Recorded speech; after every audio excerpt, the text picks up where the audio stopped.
नमस्कार दोस्तों, कैसे हैं आप सभी। एक बार फिर से स्वागत आपका मेरे यूट्यूब चैनल पे। आई होप आप सभी अच्छे होंगे, स्वस्थ होंगे। एक बार फिर से यहाँ पे हम देखने वाले हैं उत्तराखंड में हाल फिलहाल में एक और वैकेंसी जो निकली हुई है। कॉन्ट्रेक्चुअल बेसिस पे ये भर्ती निकली है। तो कहाँ पे ये निकली है सब कुछ हम यहाँ पे जान लेंगे, ठीक है। देखो, ये जो भर्ती निकली है ये निकली है आपका central institute of petrochemical engineering and technology, यानी सीपैट इसको हम शॉर्ट में बोलते हैं। Department of chemical and petrochemical, ministry of chemical and fertilization, government of India के तहत सेंट्रल गवर्नमेंट्स का ये जो है इंस्टीट्यूट है। यहाँ पे जो है कुछ जो है कॉन्ट्रेक्चुअल बेसिस पे कुछ वैकेंसी निकली है। तो उसी के बारे में हम यहाँ पे डिटेल से देखने वाले हैं और सब कुछ जान लेंगे कि कैसे कैसे आपको इसमें जो है आवेदन वगैरह करना है, अप्लाई करना है। देखो, अगर यहाँ पे एडवर्टाइजमेंट अगर आप देखें इसमें, ठीक है, एडवर्टाइजमेंट की बात कर लेते हैं। अगर आप यहाँ पे देखें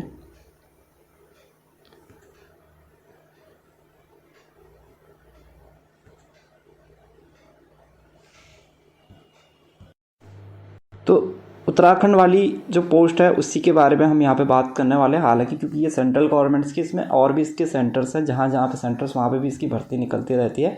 तो फिलहाल तो हम क्योंकि उत्तराखंड में ही जो है उत्तराखंड के लिए ये वीडियो बना रहे हैं। तो उत्तराखंड में इसका जो इंस्टीट्यूट है वो कहाँ पर है, ये है आपका हरिद्वार रोड, पोस्ट भानियावाला, डोईवाला, देहरादून में। ये है रसायन एवं पेट्रोकेमिकल्स विभाग, रसायन एवं उर्वरक मंत्रालय, भारत सरकार। सीपैट में अनुबंध आधार पर सीमित या निश्चित अवधि के लिए व्याख्याता और सहायक प्लेसमेंट सलाहकार के रूप में सेवानिवृत्त या पूर्व सीपैट कर्मचारियों के अलावा व्यक्तियों की नियुक्ति के लिए विज्ञापन। अब विज्ञापन में कौन कौन से पोस्टें हैं। सबसे पहले व्याख्याता मैकेनिकल इंजीनियर है, जिसमें कि वेतनमान 30,000 से 35,000 है, इसका एक पद है। व्याख्याता गणित का है, इसमें भी 30 से 35,000 रुपये प्रतिमाह वेतन है, इसका भी एक पद है। व्याख्याता अंग्रेजी का है, इसमें भी 30 से 35,000 रुपये प्रतिमाह वेतन है, इसका भी एक पद है। सहायक प्लेसमेंट सलाहकार है, इसमें 35,000 रुपये प्रतिमाह है, इसमें भी एक पद है, ठीक है। अब हम एक तो यहाँ पे जो वो भी देख लेते हैं कि भाई ये तो हमने ये देख लिया एक मोटा मोटा कि भाई कौन कौन से पद निकले हुए हैं। अब इसमें क्वालिफ़िकेशन और एक्सपीरियंस भी देख लेते हैं कि क्या क्वालिफ़िकेशन ये मांग रहा है, एक्सपीरियंस क्या मांग रहा है, ठीक है। सबसे पहले अगर आप बात कर लें, name of the contractual position lecturer है मैकेनिकल इंजीनियरिंग का, जिसमें कि यहाँ पे फुल टाइम बैचलर डिग्री मांगी गई है फर्स्ट क्लास से, ठीक है। और यदि कैंडिडेट है जो फुल टाइम मास्टर डिग्री है, कैंडिडेट के पास में मास्टर डिग्री है फर्स्ट क्लास से, ये भी हो, ठीक है, ये आपके पास में होना चाहिए, ठीक है। इन दोनों में से कोई एक हो। ये देखो, एक तो बैचलर डिग्री होनी चाहिए फर्स्ट क्लास से, दूसरा मास्टर डिग्री होनी चाहिए फर्स्ट क्लास से, ठीक है।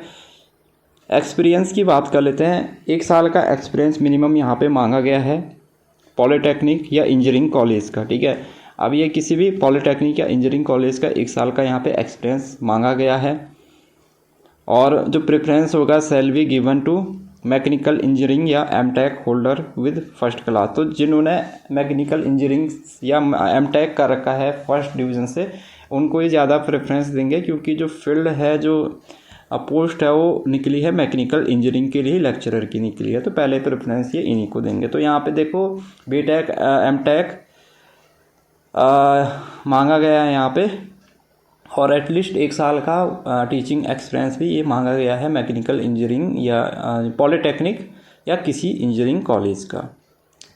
या फिर अगर किसी के पास में ये क्वालिफ़िकेशन नहीं है तो या फिर फुल टाइम बैचलर डिग्री मांगी गई है फर्स्ट क्लास से, और मास्टर डिग्री है कैंडिडेट के पास में इंजीनियरिंग या टेक्नोलॉजी से फर्स्ट क्लास से, और साथ में या फिर मास्टर लेवल एंड पीएचडी है। तो यहाँ पे अगर आपके पास में पीएचडी है तब तो आप जो है बिना एक्सपीरियंस वाले, जिनके पास में एक्सपीरियंस नहीं है वो भी अप्लाई कर सकते हैं। लेकिन अगर आपके पास में बीटेक एमटेक है और 1 साल का एक्सपीरियंस है तो तब आप यहाँ पे एलिजिबल हैं, अप्लाई कर सकते हैं। या फिर आपके पास में पीएचडी की डिग्री भी है तो तब यहाँ पे विदाउट एक्सपीरियंस के आप अप्लाई कर सकते हैं।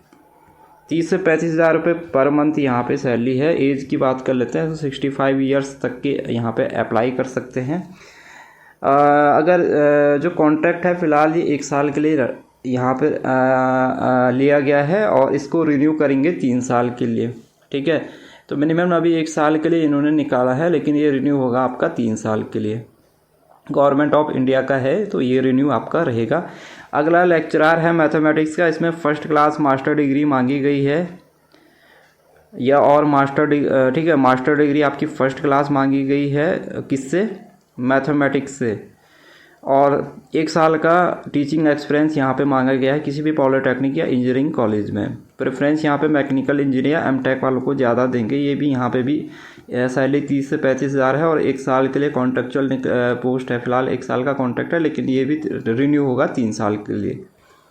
अगला जो यहाँ पे है लेक्चरर इंग्लिश का है, यहाँ पे भी फ़र्स्ट क्लास मास्टर डिग्री मांगी गई है और इसमें एक्सपीरियंस है 1 साल का, वही मांगा गया एक्सपीरियंस मांगा गया पॉलिटेक्निक या इंजीनियरिंग कॉलेज का। यहाँ पे भी 30 से 35 हज़ार रुपये सैलरी है और ये भी आपका 3 साल के लिए यहाँ पे पोस्ट निकली हुई है। इसके बाद यहाँ पे असिस्टेंट प्लेसमेंट कंसल्टेंट है। इसमें क्या है कि यहाँ पे फुल टाइम ग्रेजुएट मांगा गया है, ठीक है, फुल टाइम ग्रेजुएट मांगा गया है एनी डिसिप्लिन से, और साथ में 2 साल का एक्सपीरियंस मांगा गया है, या फिर MBA मांगा गया है HRM या PM से और 1 साल का एक्सपीरियंस मांगा गया है। यहाँ पर 35 हज़ार रुपये पर मंथ है। एज की बात कर लेते हैं 65 ईयर्स मैक्सिमम है, 1 साल के लिए है, ये भी इसको भी रिन्यू करेंगे 3 साल के लिए। तो ये पोस्टें हैं और ये वर्क एक्सपीरियंस है, इसेंशियल क्वालिफिकेशन है।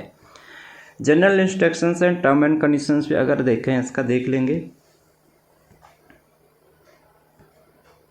तो positions purely on contractual basis पे है जो कि रिन्यू होगी, ठीक है, 1 साल के बाद रिन्यू होगी।